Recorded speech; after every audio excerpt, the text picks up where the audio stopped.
Politicians talk about experience. How many years in the Senate, how many years in the House? I'd like to talk about my experience. There was once a country tortured with a bloody and endless war, Vietnam.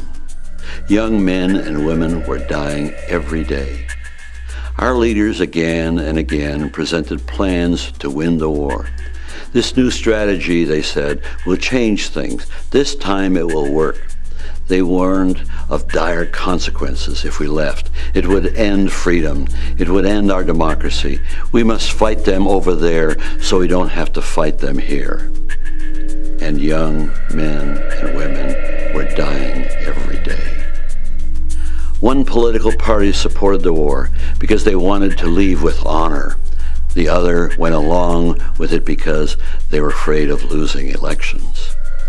And young men and women were dying every day.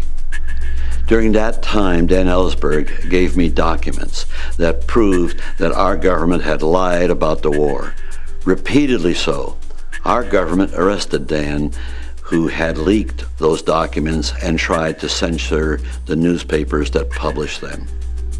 What I decided to do made me no friend of either political party.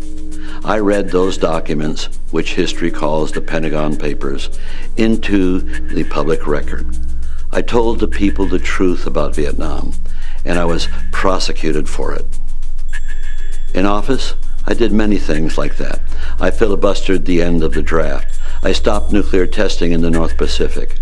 I introduced legislation to establish diplomatic ties with China. I did those things because they were right, not because they would get me reelected. Today, we find ourselves in a parallel situation. We were lied to into an unnecessary war. We were warned of the dire consequences if we leave. We have one party that supports the war. We have another that won't take decisive steps to end it. And young men and women are dying every day.